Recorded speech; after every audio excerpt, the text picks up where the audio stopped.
Prehistoric Man. Prehistoric man begins to make things for himself. Early man did not know what time meant. He kept no records of birthdays or wedding anniversaries or the hour of death. He had no idea of days or weeks or even years, but in a general way he kept track of the seasons, for he had noticed that the cold winter was invariably followed by the mild spring, that spring grew into the hot summer when fruits ripened and the wild ears of corn were ready to be eaten, and that summer ended when sudden gusts of wind swept the leaves from the trees and a number of animals were getting ready for the long hibernal sleep. But now something unusual and rather frightening had happened. Something was the matter with the weather. The warm days of summer had come very late. The fruits had not ripened. The tops of the mountains, which used to be covered with grass, now lay deeply hidden underneath a heavy burden of snow. Then, one morning, a number of wild people, different from the other creatures who lived in that neighborhood, came wandering down from the region of the high peaks. They looked lean and appeared to be starving. They uttered sounds which no one could understand. They seemed to say that they were hungry. There was not food enough for both the old inhabitants and the newcomers. When they tried to stay more than a few days, there was a terrible battle with claw-like hands and feet, and whole families were killed. The others fled back to their mountain slopes and died in the next blizzard. But the people in the forest were greatly frightened. All the time the days grew shorter and the nights grew colder than they ought to have been.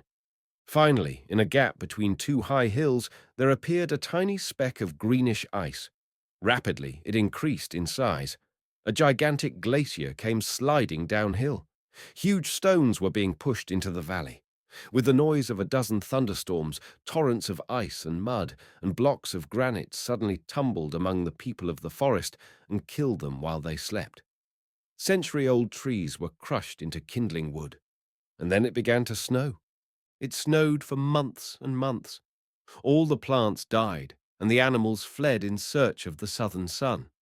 Man hoisted his young upon his back and followed them. But he could not travel as fast as the wilder creatures, and he was forced to choose between quick thinking or quick dying.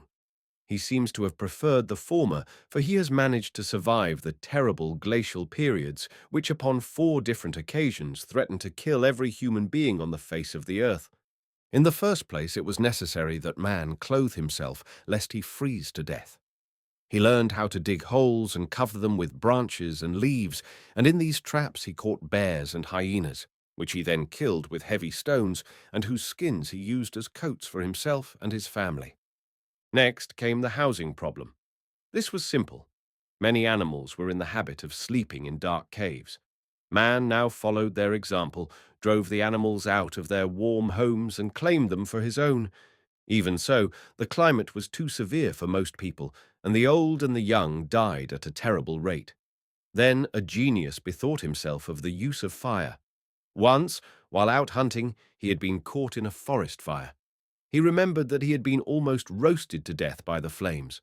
Thus far, fire had been an enemy. Now it became a friend. A dead tree was dragged into the cave and lighted by means of smouldering branches from a burning wood. This turned the cave into a cozy little room. And then one evening a dead chicken fell into the fire. It was not rescued until it had been well roasted. Man discovered that meat tasted better when cooked, and he then and there discarded one of the old habits which he had shared with the other animals and began to prepare his food. In this way, thousands of years passed. Only the people with the cleverest brains survived.